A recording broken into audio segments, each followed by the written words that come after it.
Hosting an open house has historically been an effective sales strategy in real estate. But since the advent of the internet, and the fact that many buyers do their shopping mainly online, open houses have lost some of their marketing viability. Still, some sellers and agents swear that open houses are critical for selling. Others, however, say they don't have much value anymore. So which is it? Let's dig in and take a look at the pros and cons of hosting an open house for your San Francisco area property. Open house pros. There are some definite pros and advantages to hosting an open house for your San Francisco area property, such as more exposure.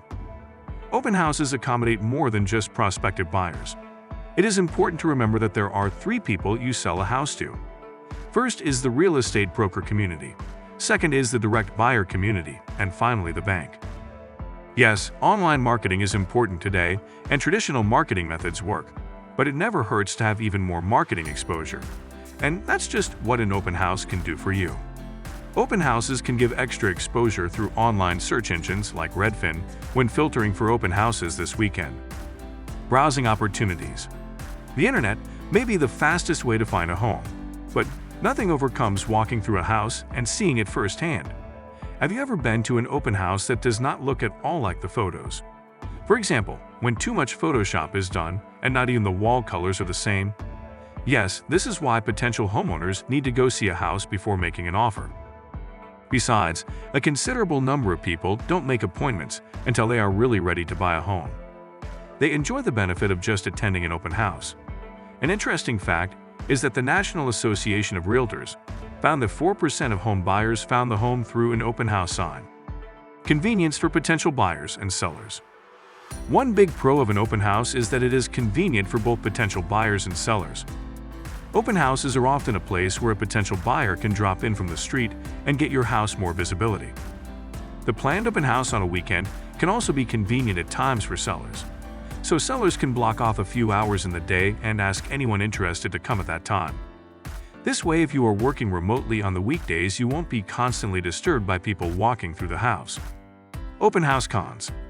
There are also definite cons and disadvantages to an open house, such as low probability of a sale. Truthfully, a very small percentage of homes sell as a result of open houses. In this case, the real estate agent benefits the most by being exposed to potential clients. As mentioned, the 2022 statistic is about 4%. With scheduled showings, you have financially vetted buyers coming through your home. With an open house, you have anyone who feels like coming in. In fact, most of the people coming through the door will not be pre-approved for a mortgage. Your house might not be anywhere close to their spending budget. Security issues. Open houses also present security issues that sellers should be concerned about. Some supposed buyers may just be there to case your house in order to come back later when the new homeowner moves in and steal the valuables. Break-ins and vandalism are two things that are most likely to happen after an open house, which is an unfortunate reality. Their chances of break-ins increase if you are selling a vacant home. Open houses grant criminals the opportunity to explore a home with little to no supervision, giving them time to plan their crimes. There are times with a vacant house that squatters might even pretend to move in because of the strong tenant rights.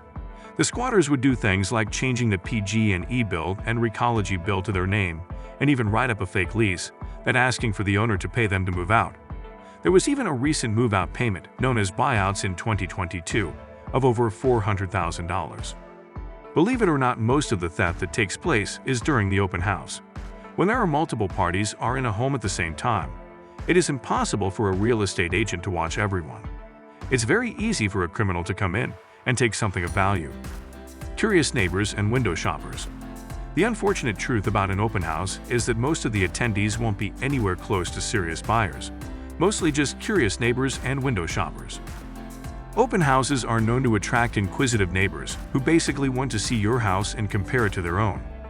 Looky-loos include individuals who visit open houses with no intention of purchasing the home. Stress. Finally, an open house often causes more stress than it is worth. It's not easy to have all those strangers walking through your home, especially when you consider the safety and theft concerns. A San Francisco agent can help you decide about an open house. So is it worth it to host an open house? The short answer is, it depends. Much of it depends on what sales strategies are effective and viable in the local market. That's why it's so critical to have an experienced San Francisco agent in your corner, an agent who will know whether an open house is worth it in your market. If you're considering hosting an open house for your San Francisco area property, contact me today at 415-830-1423.